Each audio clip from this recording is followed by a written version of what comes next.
Dios les bendiga una vez más. Un cordial saludo a todos nuestros hermanos que están escuchando este devocional. Estamos estudiando la vida de Elías. Y bueno, el devocional de hoy día se llamará Dios responde con fuego. Es maravilloso pensar de que tenemos un Dios que responde. Y a través de la Escritura vamos a ver cómo Dios responde. Para ello vamos a 1 Reyes, capítulo 18, verso 1, dice así. Pasado muchos días vino palabra de Jehová a Elías en el tercer año diciendo, ve, muéstrate a Acab, y yo haré llover sobre la faz de la tierra.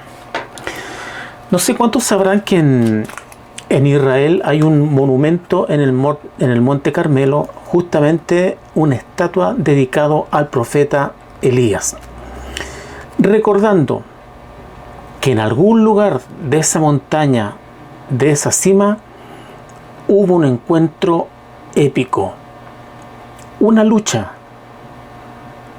entre el Dios verdadero y la idolatría y los dioses paganos. Bien se podría titular este tema, ¿cierto?, la batalla de los dioses. Este Dios que responde con fuego. La Biblia señala que prácticamente después de 3 años, Elías entra en acción por orden de Dios.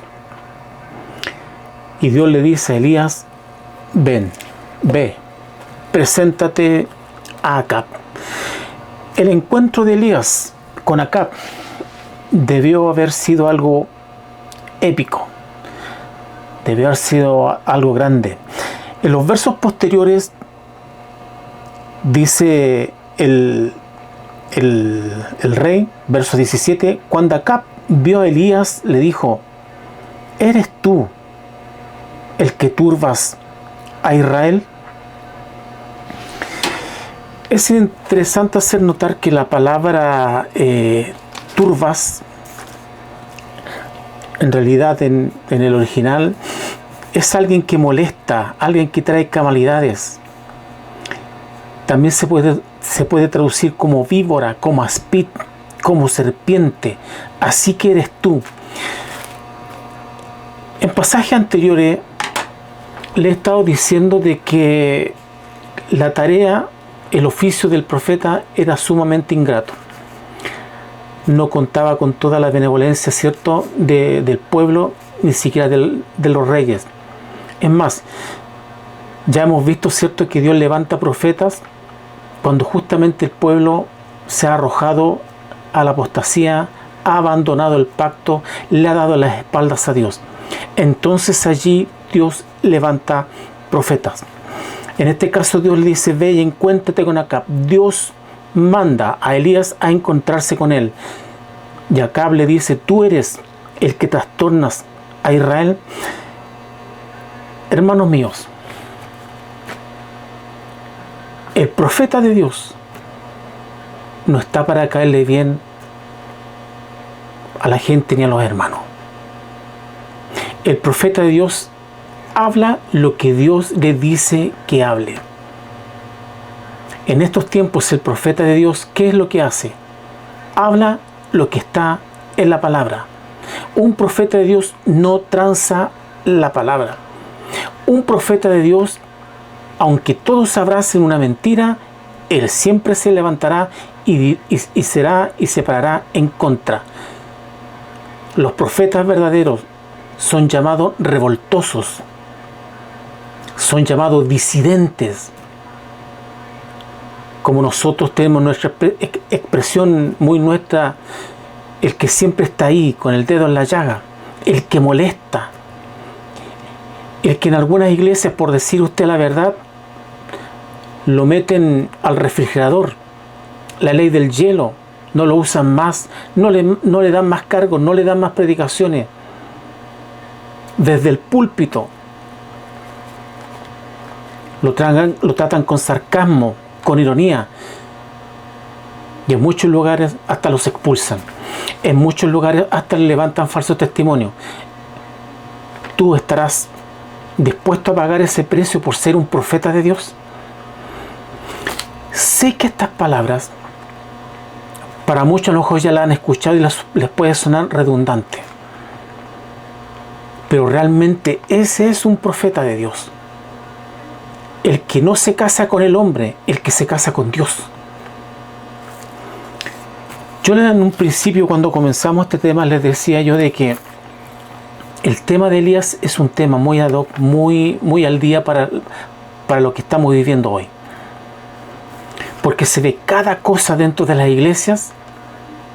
¿Y a dónde están los profetas?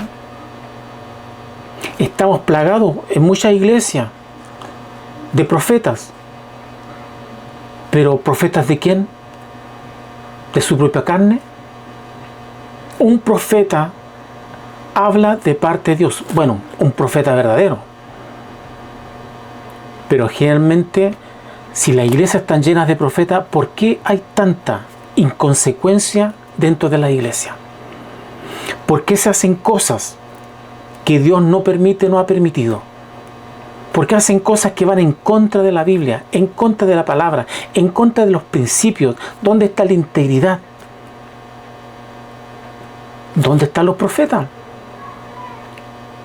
Si hay tantos profetas dentro de la iglesia, bueno, entonces ¿por qué hay tanta inmoralidad, inclusive cristiana, dentro de la misma iglesia?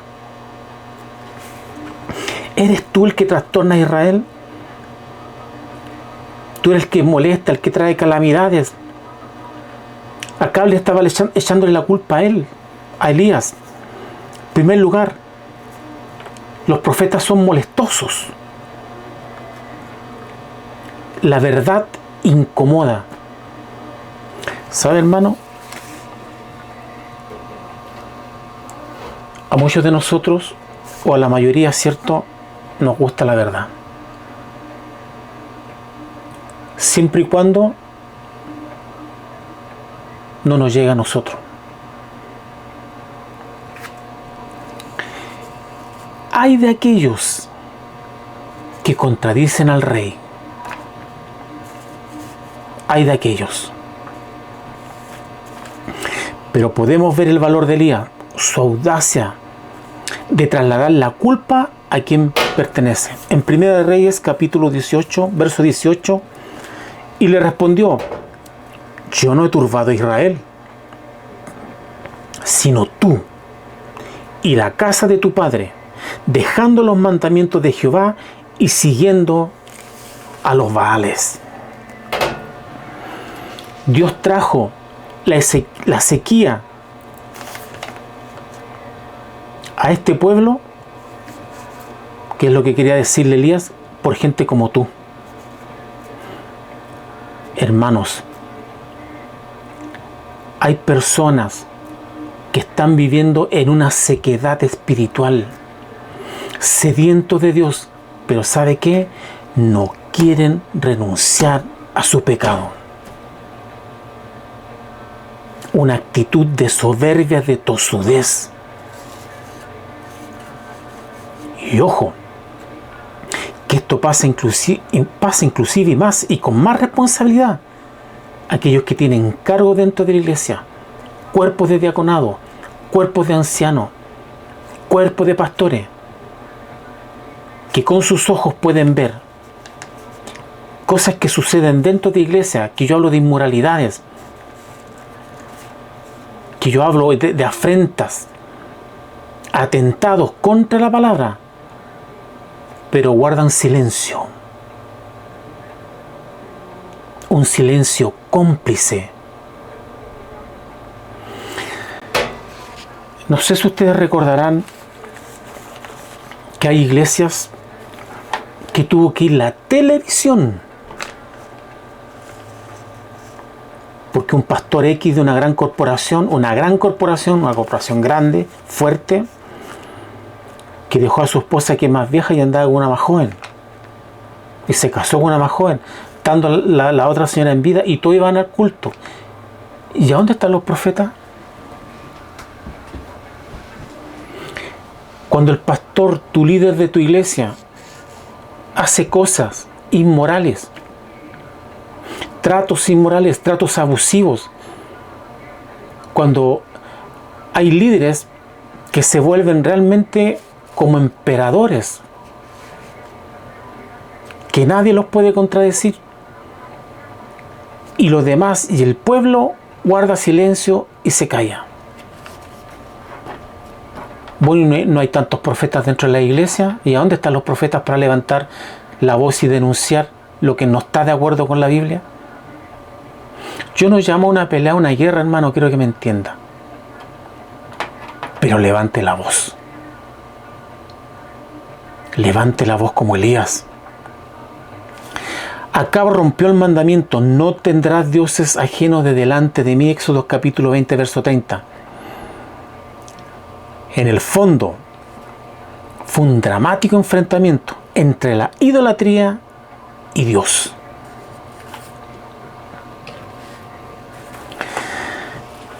La Biblia sigue relatando en 1 Reyes, en el capítulo 18, verso 19. Envía pues ahora y congrégame a todo Israel en el monte Carmelo, y los 450 profetas de Baal y los 400 profetas de Acera, que comen de la mesa de Jezabel. ¿Cuántos hermanos comen en la mesa de Jezabel? ¿Comen en la mesa del rey? ¿Comen en la mesa de su líder? Para no perder su cargo y su lugar. Transan. ¿Cuántos están comiendo en la mesa de Jezabel? La Biblia aquí relata de que Elías se enfrentó no solamente al rey, se enfrentó a Jezabel, se enfrentó a 400 profetas de Baal y 400 de Acera. Imagínense con la multitud con la cual estaba luchando Elías. ¿De dónde sacó ese valor? ¿De dónde sacó esa confianza? ¿Lo recuerda usted? De Querit y de Sarepta. Para crecer en lo espiritual, tenemos que pasar por aquellos lugares. Hoy, en estos días, tienes una voz disidente, una voz verdadera. Que no te sientas a la mesa de Jezabel, sino que en la mesa de Dios, para decir: así ha dicho Jehová.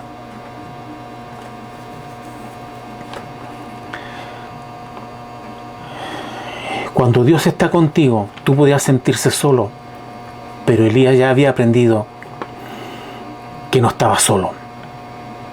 Todo un auditorio. ¿Cuánta gente se habrá reunido en el monte Carmelo? El pregón de Elías, 1 Reyes, capítulo 18, verso 21. Y acercándose Elías a todo el pueblo, dijo: ¿hasta cuándo claudicaréis vosotros entre dos pensamientos? Si Jehová es Dios, seguidle, y si Baal, id en pos de él. Y mire lo que dice: y el pueblo no respondió palabra. Qué gran verdad. Qué gran verdad. El pueblo no respondió nada. Sabe que cuando hay conflictos dentro de las iglesias, porque los hay, pero conflictos me refiero cuando hay cosas que son realmente ya pero inmorales que suceden dentro de la iglesia, muchos optan, igual que estos hombres, a guardar silencio. Es mucho más fácil tomar una posición neutra. Y aquí dice: ¿hasta cuándo claudicaréis entre dos pensamientos?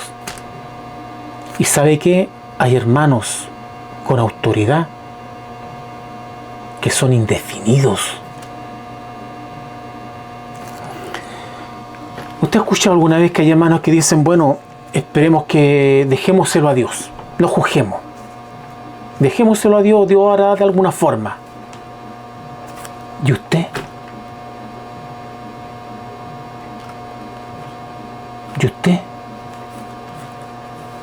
Guarda silencio. Es más fácil, ¿cierto? Sí. Es más fácil guardar silencio. Es más fácil tomar una posición neutra que levantar la voz y decir: esto no está correcto.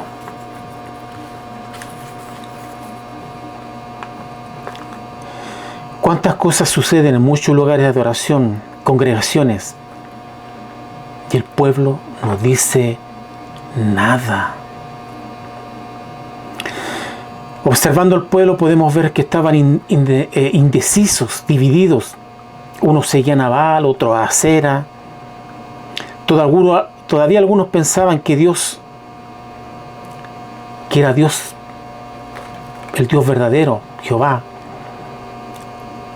Sin embargo, lo hacían con cierta indiferencia. Era tiempo de decisión. Y caramba, hermanos, que a veces que nos cuesta tomar decisión. Y se lo vuelvo a repetir, por eso que hay hermanos poco definidos, híbridos, que todo lo permiten, todo se lo dejan al Señor. Cuando Dios te ha mandado a ti a levantar la voz, a hablar la verdad.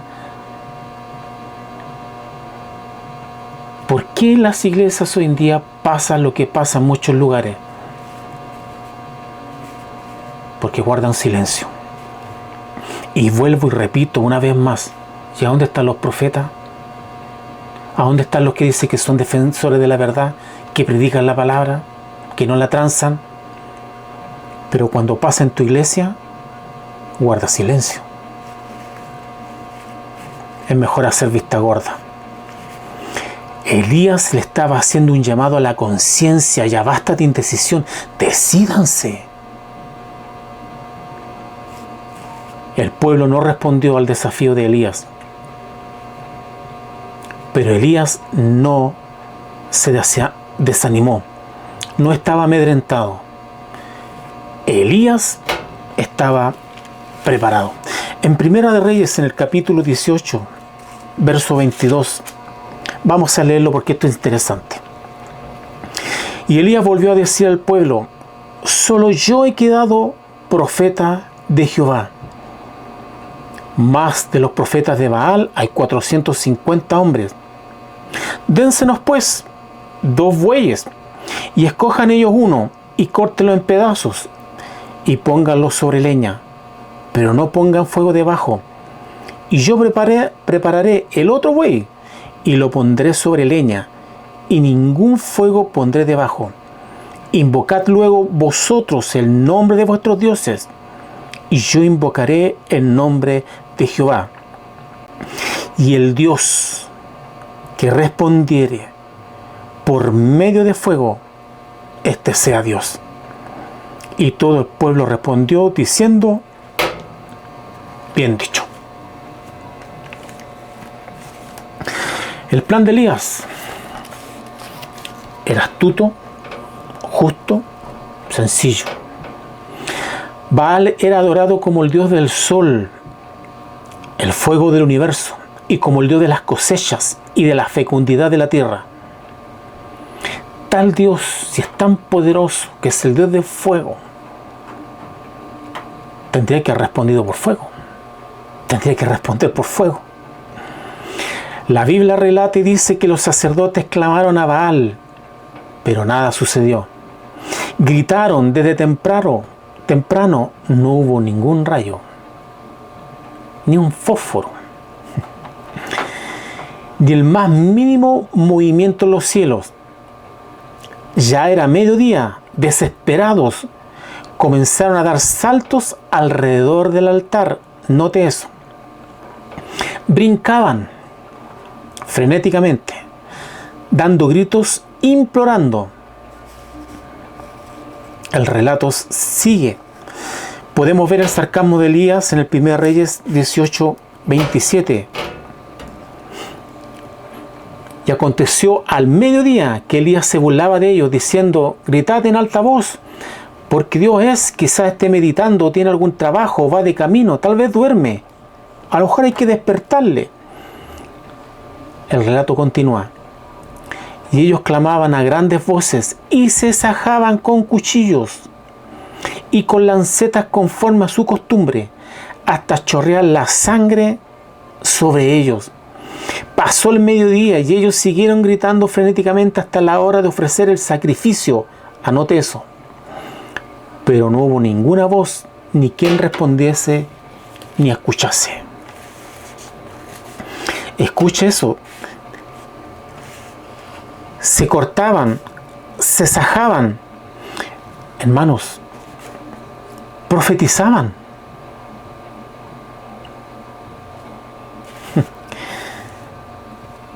Finalmente fueron humillados porque no hubo quien escuchase. Detengámonos ahí un momento. El relato que hemos leído suena como si fuera un culto espectacular.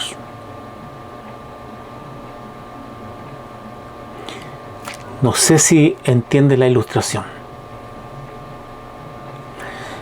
En muchas iglesias hay mucho emocionalismo. Hay un dicho popular que dice mucho ruido y pocas nueces. Hoy se vive mucho del subjetivismo. Subjetivo. Hoy vivimos de muchas emociones. Muchos van a la iglesia a pasarlo bien, no a ser instruido. Muchos quieren emociones. Y las iglesias, una gran mayoría, vive de emociones. Es lindo cantar, es lindo alabar, pero se está perdiendo la esencia de lo que es el Evangelio. Que usted sea instruido por la palabra. Usted va a decir, bueno, nosotros predicamos, siempre que hay culto predicamos. Hermano, este tema es muy amplio. En primer lugar, el predicador tiene que estar preparado. No dar lata. Preparado. De hecho, el don de maestro es un don. Para ello tiene que haber preparación. Tiene que haber búsqueda. ¿Sabe usted que el coro salva al predicador hoy en día? Porque la palabra a veces que algunos, los generalizos, predican, no llega a nadie.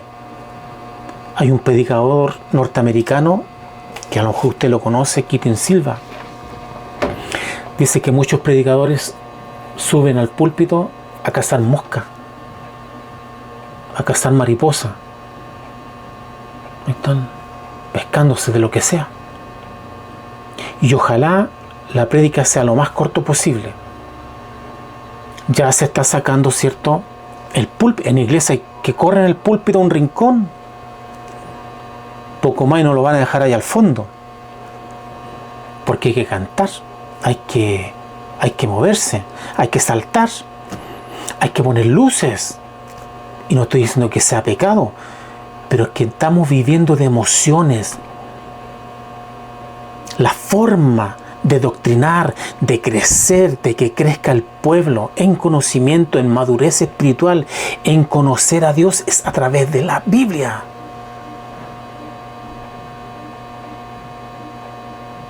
Pero ya no. Menos predican la verdad. No se le vaya a ocurrir tocar un tema de divorcio, de separación. Pastores recasados, separados, ancianos, diáconos. ¿Y la Biblia dónde está? Cuando hay hermanos que piensan que por estar en la iglesia, por haber cantado harto, haber saltado harto, haber transpirado harto, haber cantado 2 horas seguidas, con tremendos equipos. Estuvo la gloria del Señor. Pero yo me hago una pregunta. ¿Eso significa que los cultos en la iglesia primitiva era lo más fome que había? Cuando fue una época gloriosa, donde se levantaron grandes hombres y grandes mártires que han quedado en la historia, donde ciudades enteras se convertían al Señor, centuriones, hombres de la política de Roma, pensadores, filósofos, porque la iglesia tenía un poder, y ese poder era la palabra. Entonces esos cultos eran de lo más fome, si los comparamos con los cultos de ahora. Y traen grupos extranjeros, y algunos pagan para ir a verlos. Y vuelvo a repetir, no estoy hablando de pecado, pero vivimos de emociones. Eso es lo que queremos, emociones, algo subjetivo. Y estamos olvidando lo que realmente nos alimenta y nos hace crecer: el poder y la potencia del Evangelio, de la palabra. Cuidado, hermano. El cantar harto, el ensaltar harto, solamente son emociones. Y hay cultos que parecen como estos, poco más, y a falta que se empiecen a sajar. Aquí se cortaban. Tremendo espectáculo, imagínense, ya grotesco, donde ya la sangre corría.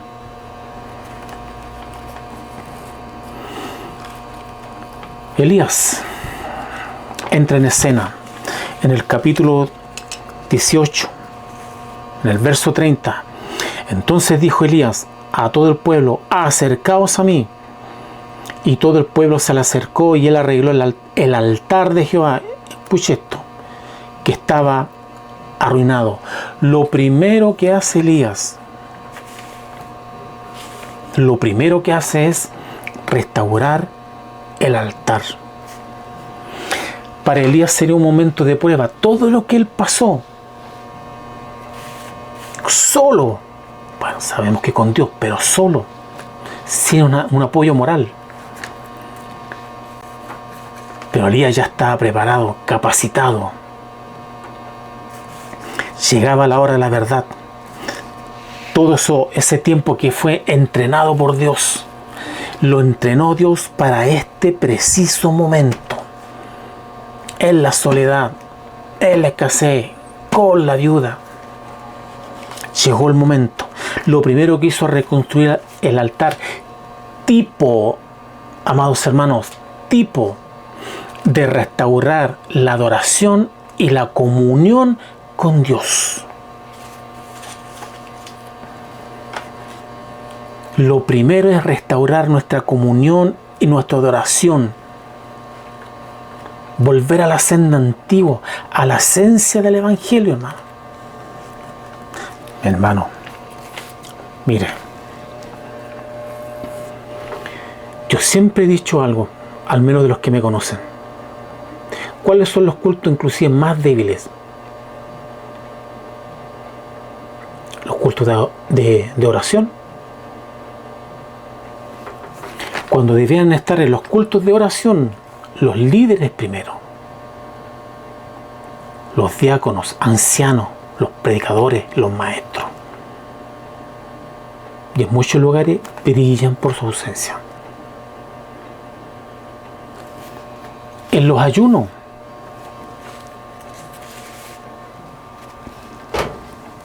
algunos ni van.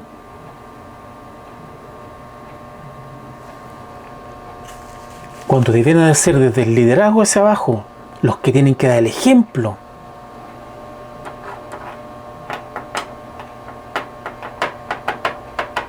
Pero en muchos lugares no se ven. Se habla mucho de predicar, de anunciar el Evangelio. Y sé que hay muchas formas de predicar. Yo creo que para mí la forma más importante de predicar es con el testimonio. Y obviamente no descarto lo demás, anunciar el Evangelio. Pero también son números reducidos Y esa es la esencia del Evangelio. Son los pilares. Usted quiere ver cómo está, si la iglesia es sana o no es sana, o está enferma, vea sus cultos. La oración, estudia la palabra, los ayunos, las predica. Y ahí usted saque la cuenta si están sanas o están enfermos. Elías lo primero que hace es restaurar el altar. Y no fue a cualquier hora. Verso 29. A la hora de ofrecer el sacrificio. No fue al azar. Elías esperó ¿hasta qué hora? Hasta la hora del sacrificio. Hasta eso respetó Elías. Respetó lo que estaba escrito. Hasta la hora del sacrificio. Ahí llegará mi momento donde tenga que ofrecer sacrificios. La oración de Elías.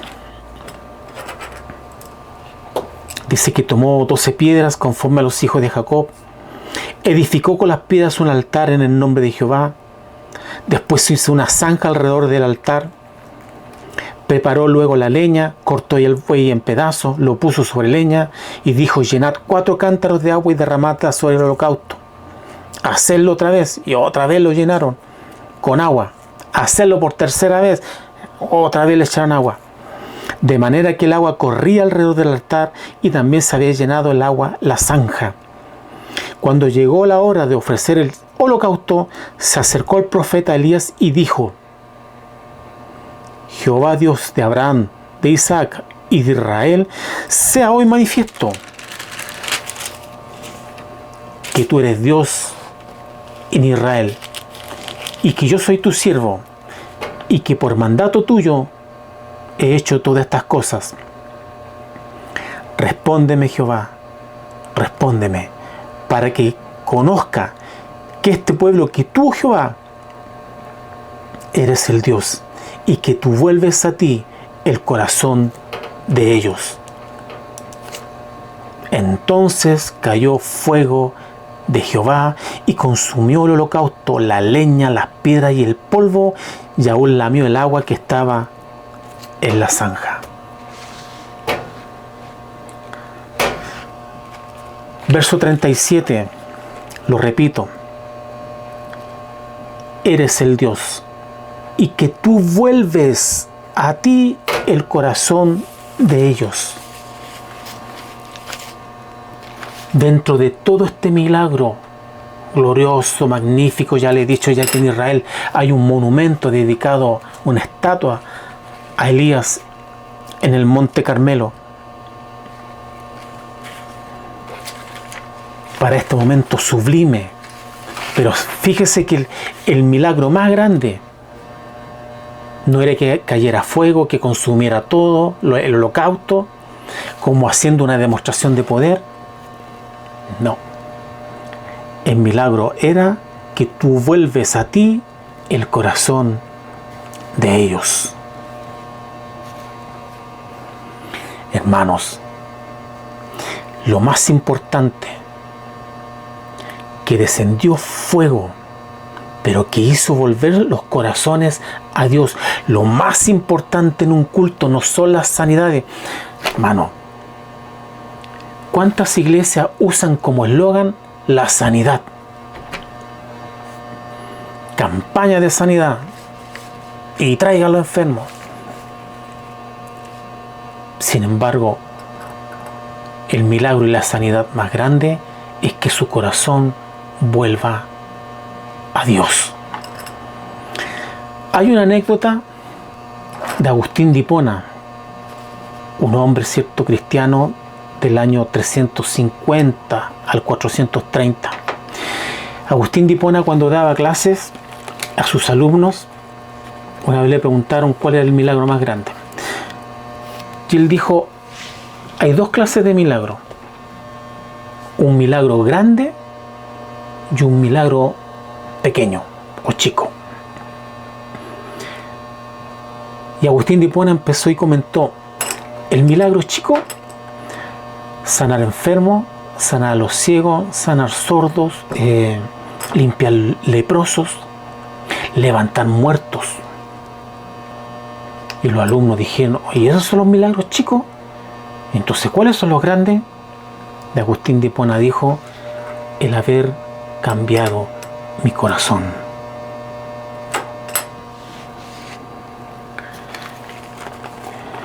En un culto no es tan importante las sanidades. Lo digo porque en muchas iglesias el eslogan número 1, campaña de sanidades, y debería decir campaña de la palabra. Pablo decía, no me avergüenzo del evangelio. ¿Por qué? Porque es poder y potencia del cielo. ¿Qué sacan? Ser sanos. Y algunos no vuelven más a la iglesia. El milagro más grande es que Dios transforme los corazones. En el verso 40 del capítulo 18 dice, entonces Elías les dijo, prended a los profetas de Baal, para que no escape ninguno. Y ellos los prendieron, y los llevó Elías al arroyo de Cisón, y allí los degolló. Bien. ¿Sabe que en estos días estaba viendo yo un documental sobre Jerusalén? Y estaban relatando la historia de Jerusalén desde tiempos antiguos. Y ellos se remontaron a Génesis, aparte de este pasaje, y ellos dijeron en el documental que el primer genocidio que relata la historia se encuentra en las páginas de la Biblia, en el libro de Génesis, cuando Dios le da a Israel, ¿cierto?, la tierra de Canaán, y cuando entraron a Canaán mataron a muchos cananeos, inclusive hasta sus hijos. Y una de las objeciones que siempre se nos hace, se nos dice, bueno, si Dios es amor, Dios es misericordia, Dios es justo, ¿por qué hace eso? Como que es incompatible, ¿no? Como el Dios de amor. Ojo, durante mucho tiempo también en la Iglesia Católica hacían una diferencia entre Cristo mismo y el Dios del Antiguo Testamento. Cristo es un ser amoroso y todo, pero el del Antiguo no era algunos era Jehová de los ejércitos, que mandaba a su pueblo a hacer genocidio, a matar tribus, niños, madres.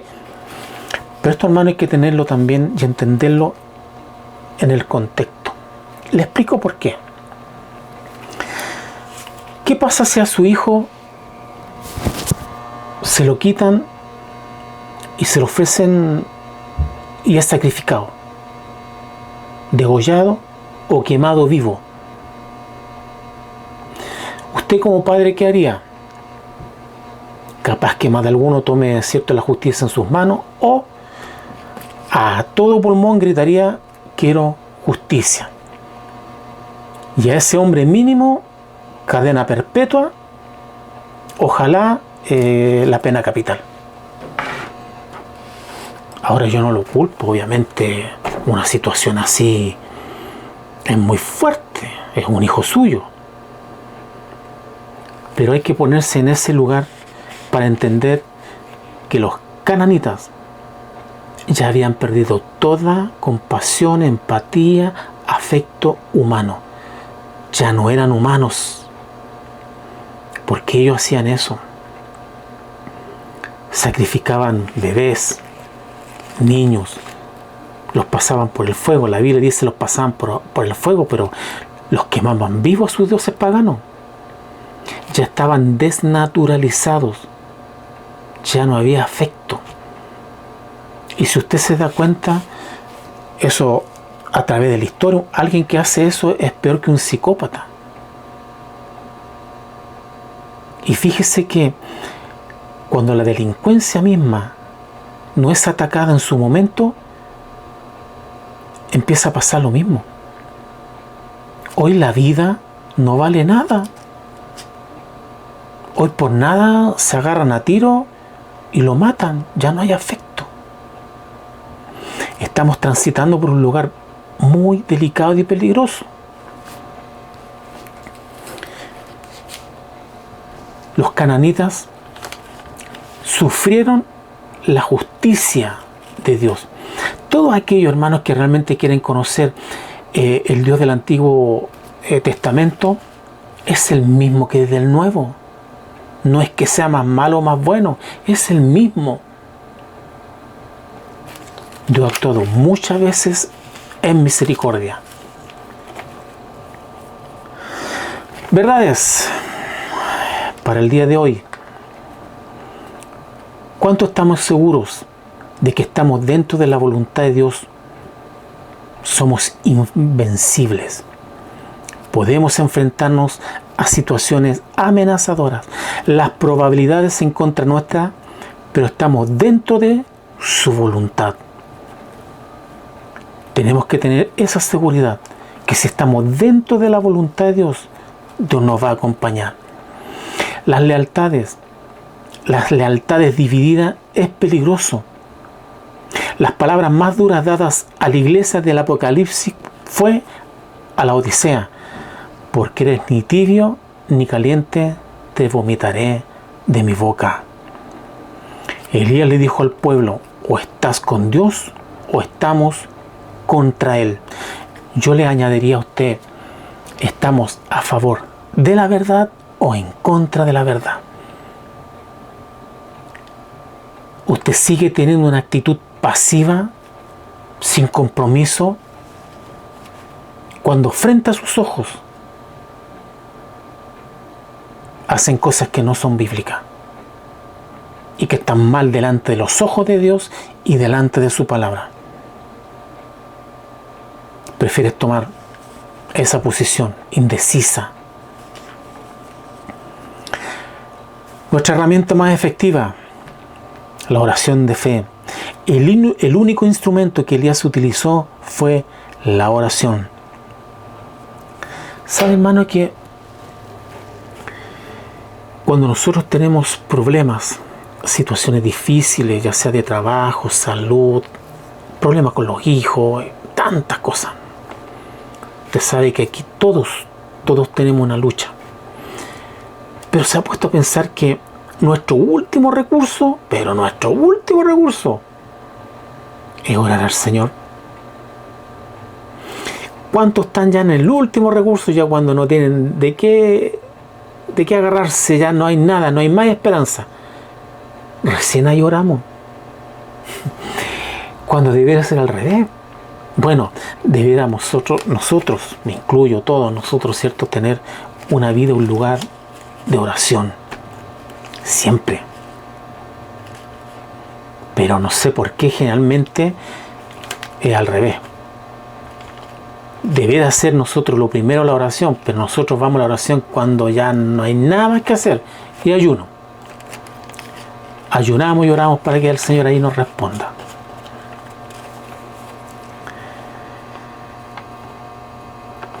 Hay una historia,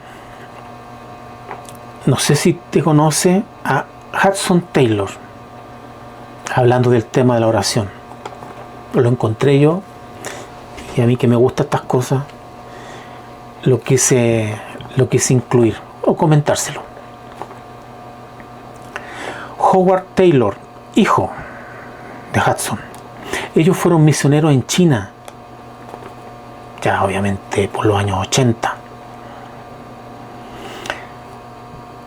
Howard Taylor escribió una vez acerca de la disciplina de su padre en cuanto a la oración. Ellos, siendo misioneros en China, el padre de él decía: el sol jamás salió en la China durante 40 años sin que Dios encontrara a mi padre en oración.